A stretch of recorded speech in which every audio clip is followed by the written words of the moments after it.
अगर आप इस चैनल पर नए हैं और श्री कृष्ण में आस्था रखते हैं तो कृपया अभी इस चैनल को सब्सक्राइब करें। जय श्री कृष्ण। भगवान ने कहा, जो पुरुष कर्मफल का आश्रय न लेकर करने योग्य कर्म करता है वही सन्यासी और योगी है, न कि वह जो अग्नि का त्याग करता है या जो निष्क्रिय बैठा रहता है। हे पांडव, जिसे सन्यास कहा गया है उसी को तो योग भी जान, क्योंकि कोई भी व्यक्ति संकल्पों का त्याग किए बिना योगी नहीं बन सकता।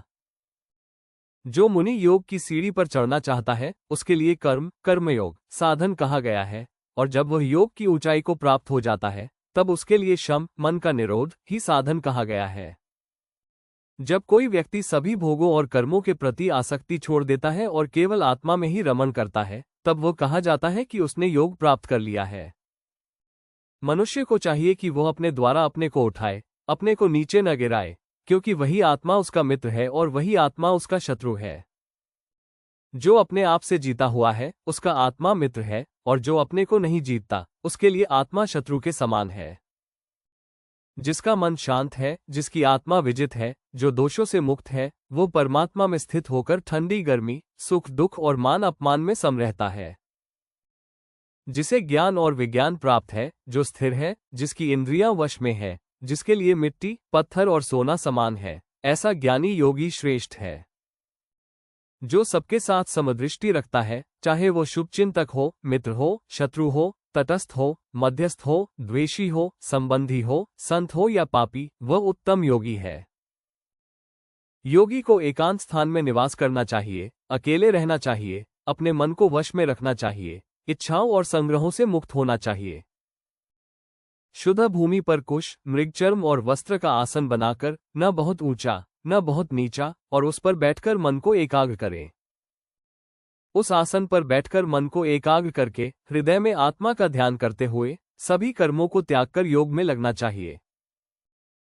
गर्दन, सिर और शरीर को सीधा रखकर आंखों को न बहुत खोलना न बहुत बंद करना, नासिका के अग्रभाग पर दृष्टि को स्थिर करना चाहिए। मन को शांत, भय रहित, ब्रह्मचर्य व्रती और मुझ में चित्त लगाकर योगी को मुझ में मन को एकाग्र करके बैठना चाहिए। इस प्रकार निरंतर योगाभ्यास करते हुए आत्मा को शुद्ध करके योगी परम शांति और अंत में मुझे प्राप्त करता है। योग न तो अधिक खाने वाले का है, न ही बहुत उपवास करने वाले का, न अधिक सोने वाले का, और न ही जो सदा जागता है। जो आहार, विहार, कर्म, निद्रा और जागरण को संतुलित करता है उसका योग दुखों का नाश करता है। जब मन और इंद्रियां वश में होकर आत्मा में ही स्थित हो जाती है तब वो व्यक्ति योग में स्थित कहा जाता है। जैसे दीपक वायु रहित स्थान में बिना हिले जलता है, वैसा ही योगी आत्मा में एकाग्रचित होकर स्थित होता है। जब मन स्थिर हो जाता है तब आत्मा में आत्मा का साक्षात्कार होता है और परम आनंद प्राप्त होता है। जिस आनंद को मन से परे समझा जाता है और जिसमें स्थित होकर योगी कभी विचलित नहीं होता, वही श्रेष्ठ सुख है। जिसे पाकर योगी किसी और लाभ को नहीं चाहता और किसी भी संकट में विचलित नहीं होता, वो परम योग है। इस योग को दृढ़ संकल्प से जानकर मन को अशुभ विचारों से हटाकर धैर्यपूर्वक अभ्यास करना चाहिए। सभी इच्छाओं और संग्रहों को त्याग कर मन को केवल आत्मा में ही लगाना चाहिए। शांति से, बिना विचलित हुए, मन को बार बार आत्मा में लाना चाहिए। जहां जहां मन विचलित होता है वहां वहां से उसे हटाकर आत्मा में लगाना चाहिए। इस प्रकार स्थिर चित्त वाला योगी परम शांति को प्राप्त करता है और सभी पापों से मुक्त हो जाता है। सदैव योग में लगे रहने से योगी समस्त पापों से मुक्त होकर परम आनंद को प्राप्त करता है। योगयुक्त व्यक्ति सभी प्राणियों में आत्मा को और आत्मा में सभी प्राणियों को देखता है। जो मुझ में सबको और सब में मुझे देखता है वो कभी मुझसे विलग नहीं होता और मैं उससे विलग नहीं होता। जो भक्त सर्वत्र मेरी एकता को देखता है वो सच्चा योगी है और मुझ में स्थित रहता है। जो योगी अपने समान ही सब में सुख दुख देखता है वो सर्वोत्तम योगी है।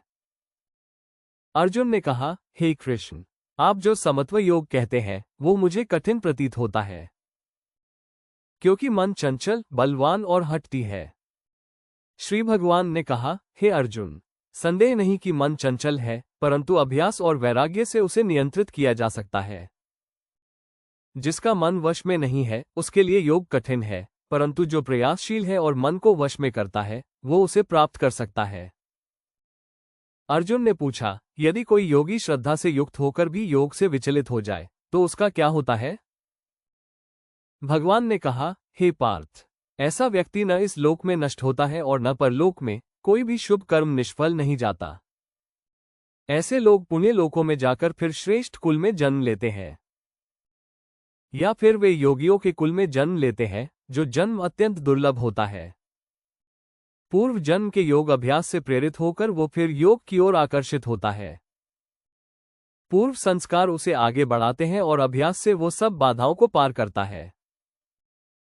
इस प्रकार अनेक जन्मों के बाद पवित्र होकर योगी परम लक्ष्य को प्राप्त करता है। योगी तपस्वियों से, ज्ञानी से और कर्मियों से श्रेष्ठ होता है, इसलिए तू योगी बन। और इन सब योगियों में जो श्रद्धा के साथ मुझ में मन लगाकर मेरी पूजा करता है वो मुझसे अत्यंत प्रिय है। श्रीमद् भगवद गीता अध्याय 6। ध्यान योग से क्या सीख मिलती है? ध्यान योग यानी मेडिटेशन योगा हमें ये सिखाता है कि सच्चा योगी वही है जो न सुख में डोलता है न दुख में टूटता है। कर्म करते हुए फल की इच्छा त्याग देना ही सच्चा संन्यास है। मन को वश में करने वाला व्यक्ति ही ध्यान योग में स्थिर हो सकता है। अकेले एकाग्र स्थान पर बैठकर मन और आत्मा को भगवान में स्थिर करना ही उच्चतम साधना है। जो सभी में भगवान को देखता है और सब में खुद को, वही पूर्ण योगी कहलाता है। अपने मन को जीत लिया, वही सबसे बड़ा विजेता है। श्री कृष्ण अब आगे क्या? अध्याय 7 में श्री कृष्ण हमें बताने वाले हैं अपने दिव्य स्वरूप का रहस्य, जहां वह कहेंगे, संसार में जो कुछ भी है वो मुझसे ही उत्पन्न हुआ है, लेकिन लोग मुझे पहचानते नहीं। कौन है श्री कृष्ण असल में? क्या भगवान एक शक्ति है या एक साकार रूप? प्रकृति, पुरुष और परमेश्वर का असली अर्थ क्या है? अध्याय 7 में मिलेगा ज्ञान का असली रहस्य।